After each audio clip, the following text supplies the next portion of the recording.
So here's a nice website that I came across a couple weeks ago, and it shows the life expectancy by country and by year. It also gives some more information too, actually a wealth of information. It's kind of pretty fun. One of the things you'll see is that the size of your country in terms of proportion of the world's population is, indicated by the size of the data point that's plot there. It also tells you which continent that country is from, so you can see where groups of countries flock together. You got blue for Africa, red for Asia, Russia, Northern Asia, I guess, and Europe would all be in yellow, and then the Americas in green. So a lot of information about life expectancy. Now, around 1800, life expectancy wasn't too good. In fact, personally, I'd probably be gone by then, by now, if I was living in the 1800s. Now, on the x-axis is income. Before we get going with this and start moving the slider across the timeline, can you notice anything about income? And does it have an effect on life expectancy? Definitely you get some richer countries here. The UK is out in front, at least in the 1800s. They're a little higher than some of the poorer countries.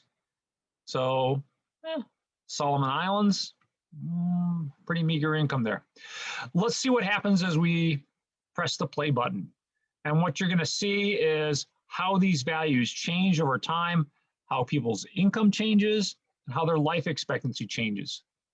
So we'll sort of run until about the 1850s. Not much is going to happen. Then you see a slow migration towards the right-hand side of the graph. Countries earning more and more money. I assume that these are adjusted for inflation. And around 1900, actually around 1918, you're going to see something interesting happen with all these points. Whoa, back up. What do you think could explain this big dip right here? I mean, that was worldwide, right? Think back into history. Isn't that World War I? Yeah, World War I. And what else that kind of is relevant to us today? Great. The flu. The flu. Yeah. Spanish flu. Yeah, the Spanish flu. Now, it got nicknamed the Spanish flu for kind of an odd reason. The Spanish press was the only ones that were free enough to be able to talk about it. Here in the United States, they didn't like the press talking about it. So the only reporters talking about it were from Spain. So it got nicknamed the Spanish flu. All right, so you see that dip around the time of Spanish flu. Also affecting things is worldwide participation in the First World War. And let's just plot this on. The kind of fun thing is that if you wanted to, you can just pick out any country and see which one it is. Like there's the United States, or there's Germany, Russia, Luxembourg, etc. And wow. Now take a look. I mean, China makes a nice big migration here towards the end. Look at what's happening in the 21st century with China. It's making some noticeable moves in a couple directions. It's improving its average income, and it's also improving its life expectancy. The United States is still really, really good. All right. But one thing you should see is that it seems like there is a bit of a relationship here, a linear relationship between income and life expectancy. At least it seems that way to me. How about you guys? Does it look like, yeah, maybe you could draw a line through some of this data? Yeah. Yeah, there's some correlation there. Yeah, there is perfect. There's some correlation there. Now, there's probably a lot of things that affect health, right? And your longevity. What would be some other things that might have changed over the 2 centuries of this data that would affect your longevity? Modern medicine. Modern medicine, absolutely. Absolutely, that'd be a big one. Vaccines, better nutrition, better standardization, better education. And and of course, more income. So yeah, there's a lot of things that you can imagine affecting this, but it's just kind of fun. And if you wanted to, you can replay this. You can pick out a country. Let's just kind of pick one out here at random. South Africa. One of my students in my morning class is from South Africa. So let's see, I missed it. All right, let's just pick Spain then. But you can replay this and follow a particular country. So that's kind of cool. Actually, I guess I've got 2 countries that I'm following. Anyways, have some fun playing around with that.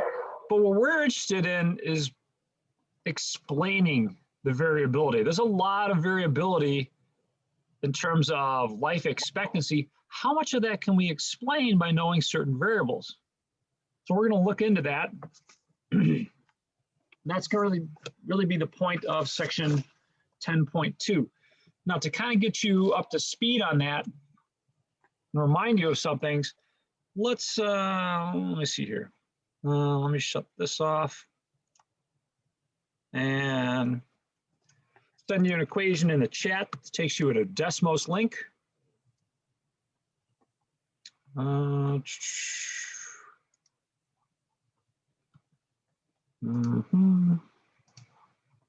This Desmos link is going to help reacquaint ourselves with the equations of lines, because that's our goal in this section, is to try and find the equation of a line that represents this data.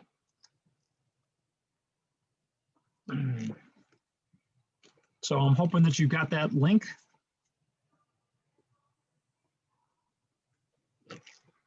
And let's focus that. There we go, that's better. Now, to get into this class, you had to take and pass an algebra class. And one of the things you'll look at is this, y equals mx plus b. It's a form of the equation of a line. And what I want you to do is I want you to get a feel for the m and the b. So we can do that by playing around with Desmos here. Now, if you click this and turn that on, then let's see, click the minus here to zoom out a little bit. You should see the equation of a line. Now, right now, I've got m equals 0 and b equals 20, but you can play around with that and change those values and change the look and feel of that line. So try and play around with both of those and see what effects both of them have. What does changing m do? What does changing b do? Does anyone actually remember the technical names for these things? At least the stuff that we'd use in a math class. Slope. Good. So m is the slope. And that shows you how steep this line is. Now, if it's a positive slope, it's going to look something like this. And the bigger it is, the steeper it is. Or you could have a negative slope that as you move from left to right, the line is going down. There is one value right in between, a special one, 0. And 0 is kind of a special one because if you have 0, then that's just a straight horizontal line. Now, what's B represent? Jess was kind enough to help us out with M. Y-intercept. Yeah, it's the y-intercept. So you can see that it's where the graph crosses the x-axis. So here's our y-intercept, like that. Nice. Now, what I want you to do, and you might have to click and zoom out here a little bit, and then drag this, is click this set of dots here, right next to y1 in the table below. And yeah, you know what? I'm sorry. I didn't leave this in good shape for you guys. I'm going to zoom out again. And boy, that set of data doesn't look so good. But I can make it look better. You know what? Let me make it easy on you guys.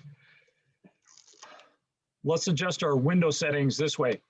Go to the toolbar icon in the upper right-hand corner, And on the x-axis, let's go from, say, 0, make that a 0 to 8. Should be good on the x-axis. And on the y-axis, 0 to 200. And I'm sorry I didn't have that set for you ahead of time. So my challenge to you is this. Once you've got those settings adjusted, and let me show you those again. You click the toolbar, go from say 0 to 8 and 0 to 200 on the X and Y axes respectively. Try and adjust the equation of your line so that the line actually goes through the data and get it as close to perfect as you can.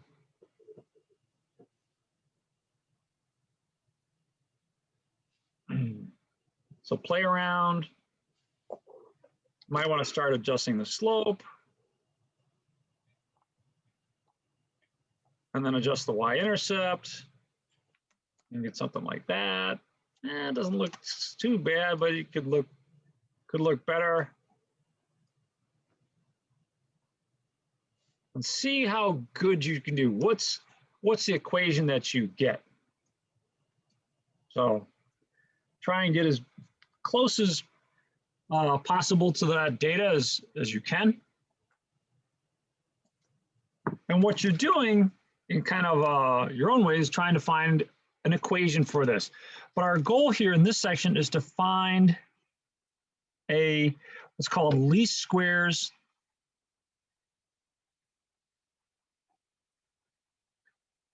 regression line.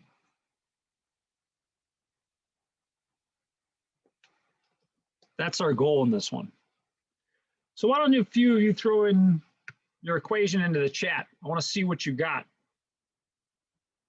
for your equation. Just send it to me privately if you don't mind.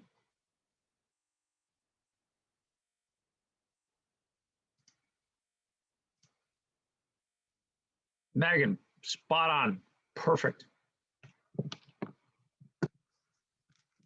All right. Allison, looking good.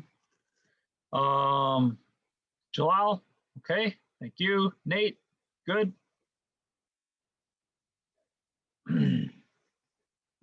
All right, couple more. Hannah, beautiful. Devin, looking good. All right, so thank you for all those. Now, if you're curious as to, well, what's the best one?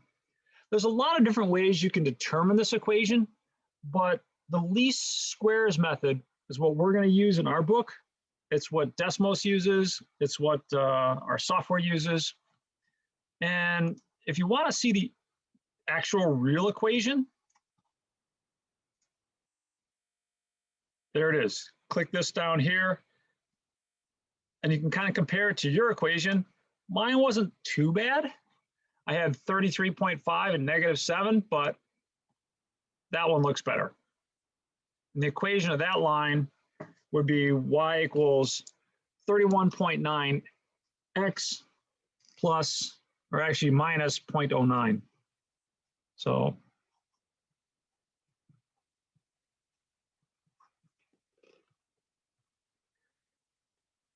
now I don't want to seem less than humble here, but maybe it's worth understanding where this data came from. A couple of years ago, I swam a 10-kilometer race, so that's 6.2 miles, and these were my splits every mile. And so what this is showing you is I held a very steady pace. And so you can interpret this. The slope here represents how many minutes it took me to swim each mile. So 31.9 minutes. Now, this 0.09 is not very easy to explain in terms of my swimming, because at 0 miles, I wasn't at negative 0.9 minutes. Keep in mind what this line is doing for us, though. This line is just showing us the best fit. It's not worried about trying to interpret it, but at least part of this line, this equation does have a nice interpretation. That's about my pace per mile. 31 minutes, 0.9 would be 54 seconds. Okay. Now, if you look here, the output of this actually gives us something kind of interesting here. And we've seen this before, but because it's been Thanksgiving break, let me remind you. Our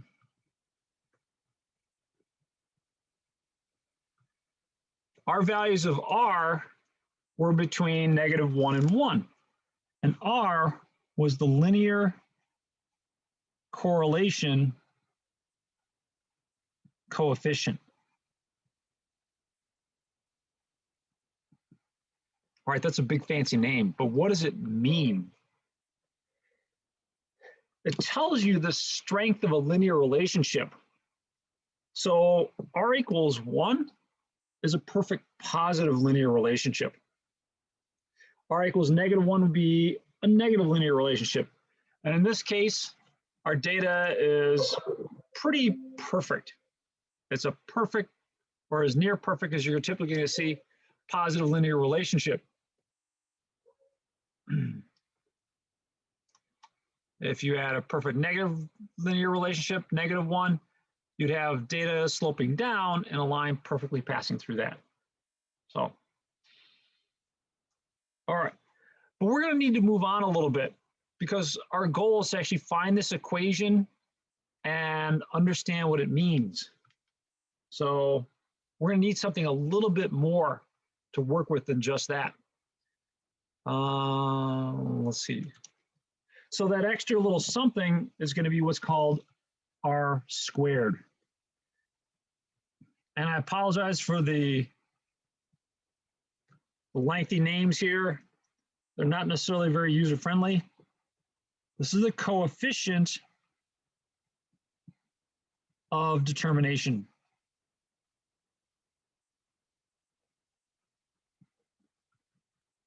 Wow, big name, but what does it mean? Well, let me tell you, because that's my job here.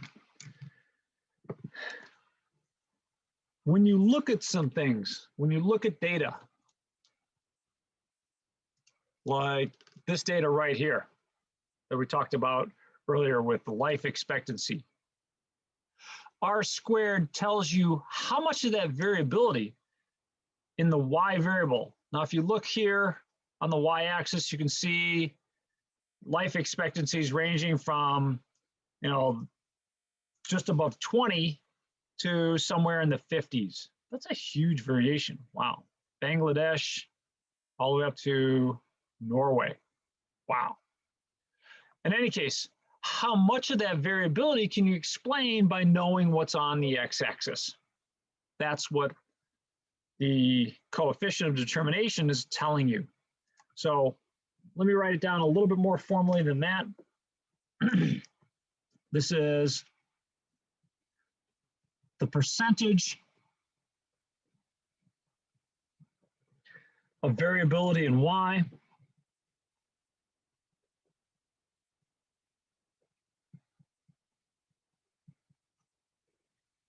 that is explained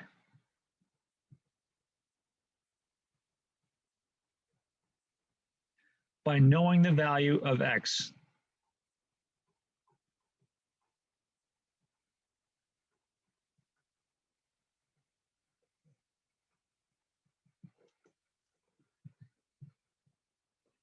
Yeah, okay.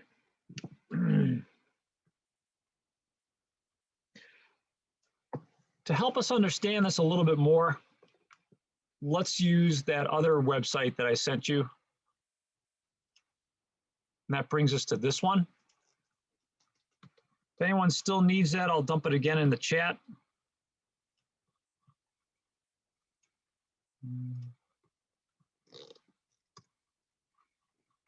All right.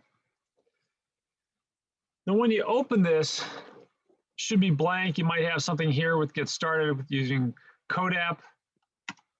You can probably get rid of this. So I'm just going to X that out here. But what I want to do next is I want to open up a data set.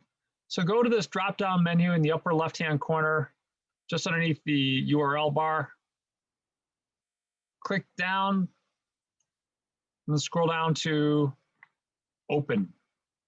Are you sure you want to open? Yes, I do want to open. It's going to ask me what I want to open. Let's open the data on roller coasters. So click roller coasters and then set it to open. Okay. So this is some data on roller coasters. Again, I'm going to get rid of this. I'll pull this over. That's actually kind of a plot of our data somehow. And if you want to see a little bit more of our data, then you can click in the lower right-hand corner and drag this over and enlarge it. So you can see all our data. Have some of you ever ridden a roller coaster? I'm hoping a lot of you have ridden a roller coaster. Somebody? Yeah. Okay. Do you have a favorite? Have you been to Cedar Point? The Maverick. Maverick? Okay, cool. Maverick. Millennium Force is pretty cool. What's the real crazy one at Cedar Point? The Dragster. Top Fuel Dragster. Gosh, you gotta love that thing. It launches you forward and accelerates you from 0 to 120 miles an hour in 3.5 seconds. So, ready, set, go. And then it shoots you up 40 stories. That's 400 feet, doing a twist on the way up, and then a 3/4 of the way twist on the way back. Wow. Crazy. And within like 17 or 18 seconds, you're back in the station. Fast and furious. So pretty wild ride. Yeah, definitely not for the faint of heart. So let's understand some things about coasters and what makes them go so fast. So what I want you to do with this data here is click and drag it. Drag top speed. So find that by scrolling. Find that by scrolling in your data, left and right. Drag top speed over to the y-axis, and you'll notice that your data is going to kind of reform itself. Oh, isn't that cool? So, wow. Now, our goal here is going to be to try and predict, well, what's going to predict the top speed? Is it going to be the year that the coaster opened? Is that going to tell you what's the fastest? I mean, maybe the older ones didn't go so fast and the newer ones went really, really fast. Well, we could try it. And when you drag year opened down to the x-axis, it kind of spreads out like this. So what do you think? Does the year that something opened tell you a lot about a roller coaster and how fast it's going to go? No. Not so much. Doesn't exactly do a good job. You could try some other things. You could tell the type of design. So what kind of designs are there? There's sit-up, there's sit-down, stand-ups, inverted, etc. Lots of different designs. Maybe the type of design helps you out. So let's just drag that. And the nice thing is that it should just replace things on the x-axis. And whoa, wait a minute. Something's different here. I didn't get it all in a straight line or even a bunch of dots. It's kind of clustered here. Can anyone tell me why that's happening? Because it's segregated by the style or design. So it's a nominal value. Together. Excellent. Both of you are spot on. Yeah, the data is nominal values. It's not a nice continuous value. So yeah, it's segregating it into clumps, like you said. So that's probably not a good way to explain things. So what might be a better explanation? Why don't you try a couple of these ones here? I would suggest that that you try values that are continuous variables. So I wouldn't suggest you try things like the coaster's name or the park or the state, etc. Try a few values over here and see what you think. See what you think does a really good job of explaining the variation here. So, you know, again, what you're going to do, you might take like duration.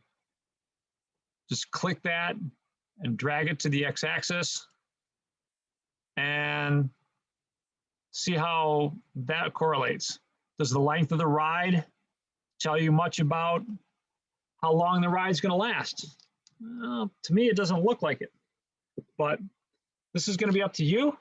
And I'll give you a quick little poll afterwards so that you can answer and figure out or tell me what you think is the best predictor of a top speed. Which one of these variables here?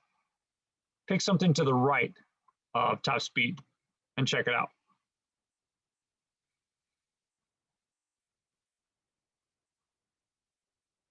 I'm recording.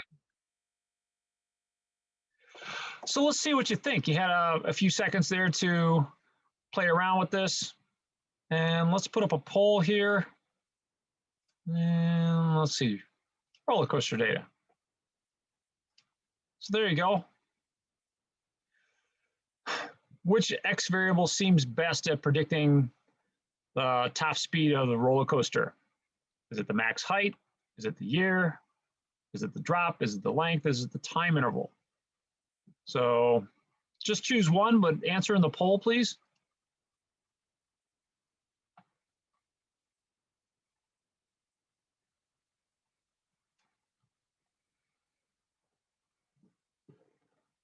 All right, so no breakaway winners yet, but I'm hoping for a lot more answers there.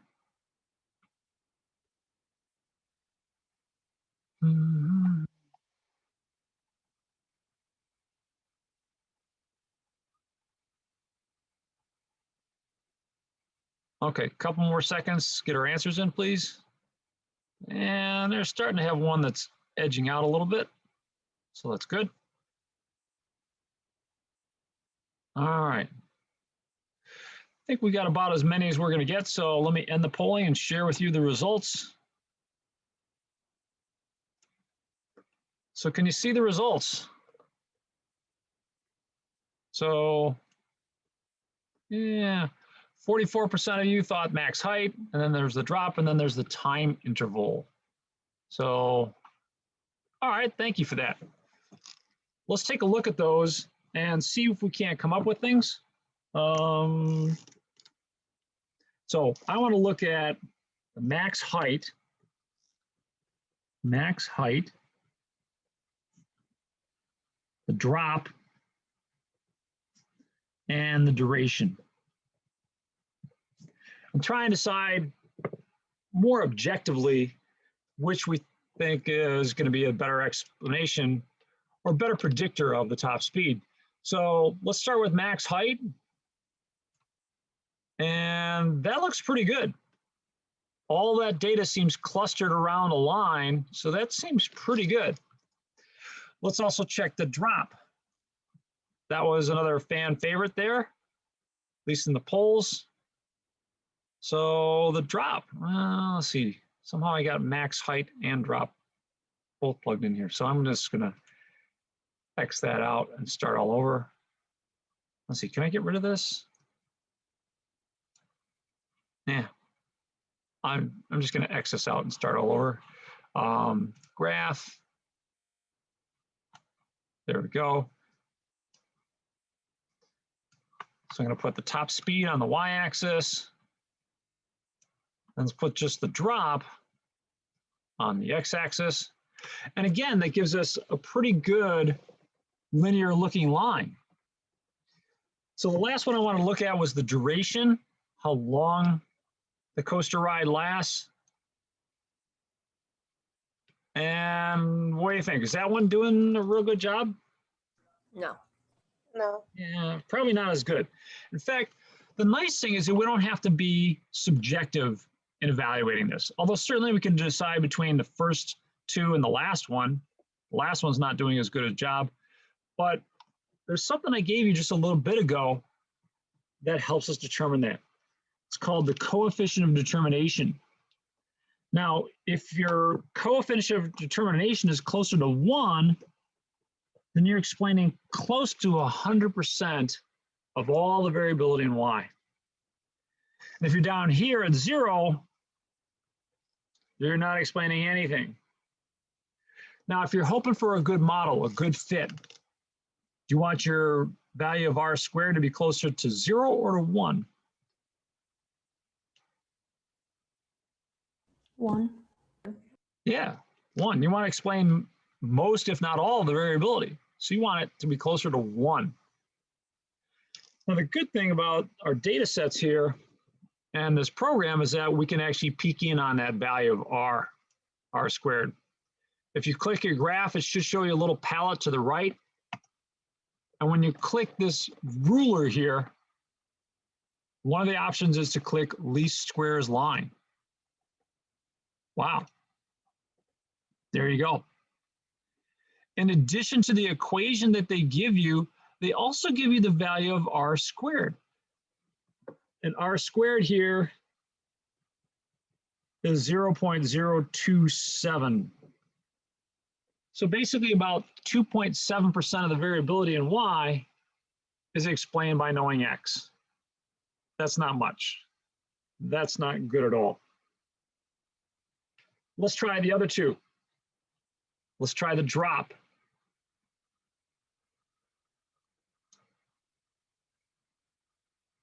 Oh, that's looking a lot better. So for the drop, R squared is 83.8% or 0.838. And the last one that was a contender, and boy, it looked nip and tuck in terms of just eyeballing it, was the max height. And the max height is R squared equals 0.79. So which one's the best? Which one's the best at explaining the top speed? If you had to pick just one. Ella? The drop. Yeah, the drop. Yeah, that's our winner. Yeah. Now, it's not a winner by much. I mean, the max height and the drop are pretty evenly matched, but, you know, all things being equal, you might as well choose the drop here. That would be the better choice for explaining things. All right. Thank you, Ellen.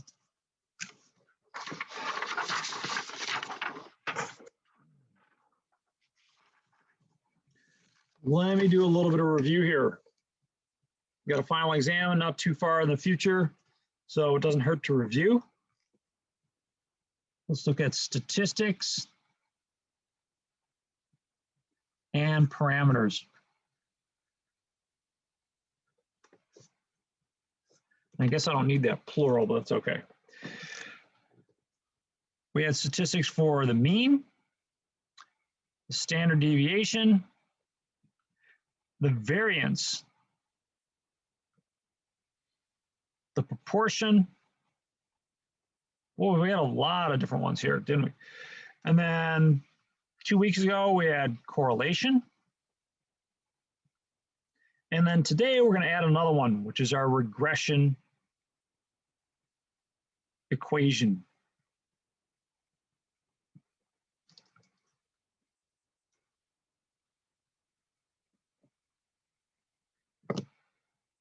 Let's start with this. What's the difference between a statistic and a parameter?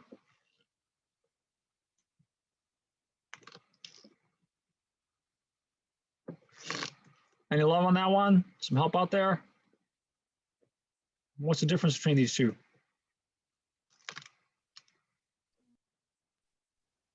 Yeah, so a statistic is on the sample, right? Excellent. Statistics are based off of a sample. So when you have sample data, then you get a statistic.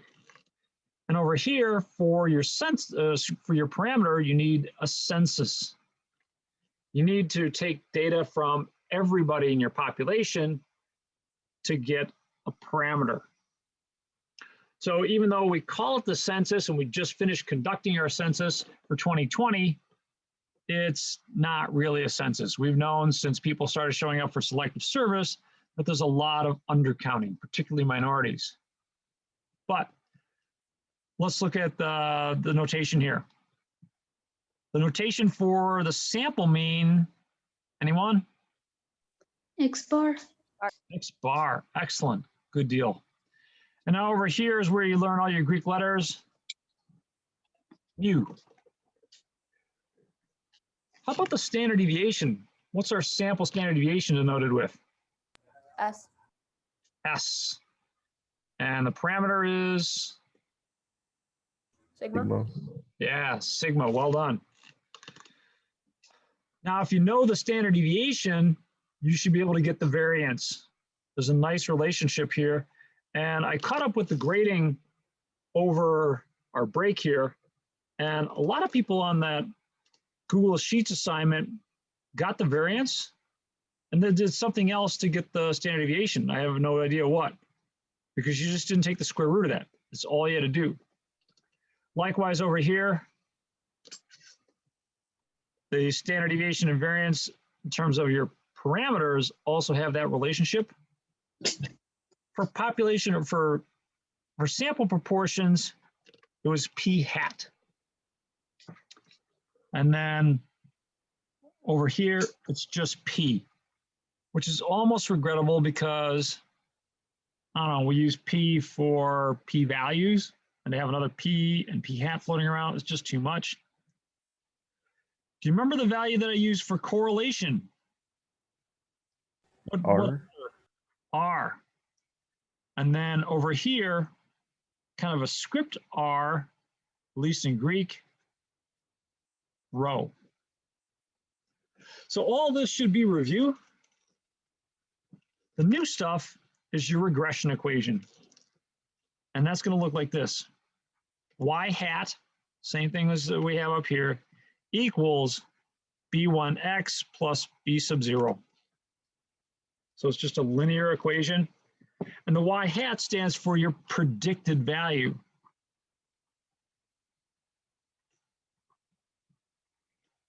That's our Y hat.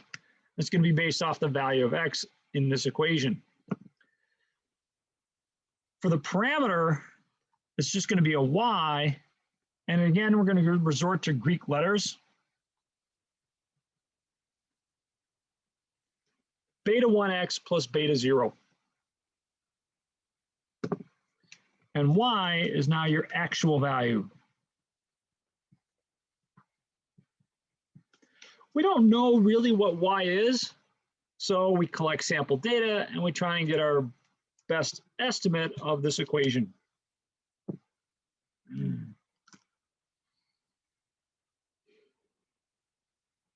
Okay. Let's do a few examples off of our little homework sheet here, starting with example A. And really just asking you if you understood what I just discussed. What's the difference between the following two regression equations? In words, what is it? What's that difference? One's a sample and one's a census. Yeah, one's a sample and one's a census. So should I be answering A or B here? B. Yes. Good. B. The first equation is for sample data. And then you got your Y hat there, which is your predicted value. The second one is your parameters. We don't typically know that one. That's okay. Residual. We're going to have to discuss that in a little bit. For right now, let's move on to example B.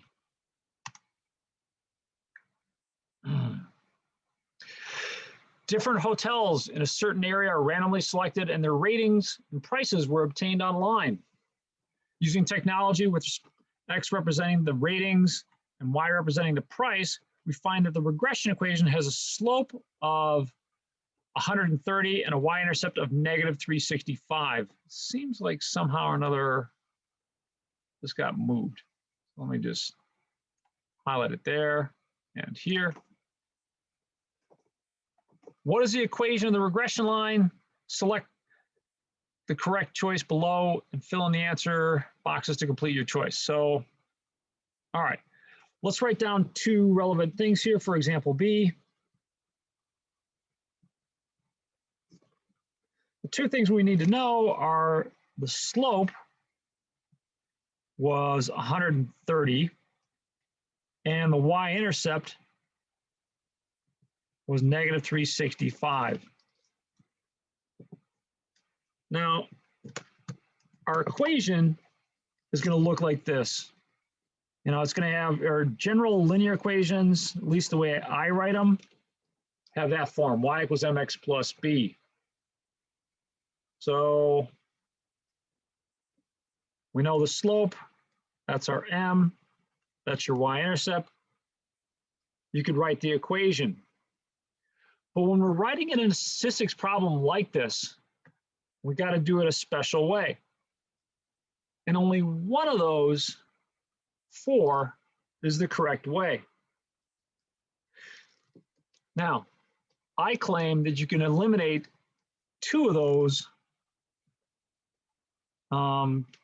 possibilities right off the bat. Now, I think the book's notation for us here was 4, choose 2. There's 6 ways you can choose a pair of values out of those 4. Which 2 can I eliminate? Can I just say, you know what, that can't be it. We're going to eliminate these 2. The census ones. So A and D. All right, so I got to vote for A and D. All right. Does anyone else want to vote? Want to get your voice heard? I agree with A and D. I agree. Couple people, a lot of, all right, so A and D has a consensus. What is it about A and D that we can say, you know what, those aren't right. Let's get rid of those. Well, it says that they were randomly selected, so it's not all hotels. They only selected some, so it wasn't a census. It's not a census, right? So it's a sample, and samples have a Y hat. So we can get rid of those too. That's for census data. We've got a sample. Beautiful, well done. Okay. So I would write my equation like this. Y hat equals 130x minus 365. The author, much to my consternation and frustration, writes it this way, negative 365 plus 130x. That is, he mixes up the order of the slope and the intercept. I don't know why. It's just the way he's always done it. But, all right, it's only a minor thing. So which one of these remaining 2 is the correct one? What should I put in? Or which one should I choose for the correct form of the equation? B. Yeah, B. What's wrong with C? Can anyone tell me what's wrong with C? It's X hat, and there shouldn't be the hat there.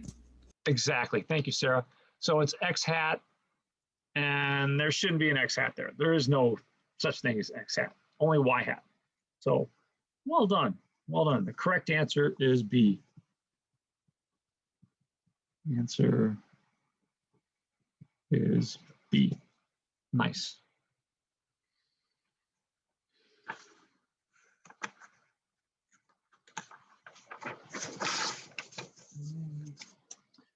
Okay, let me pause things here, and I'm going to break this video up into 2 parts. So that way it's a little bit more manageable chunks. And we'll also take a break.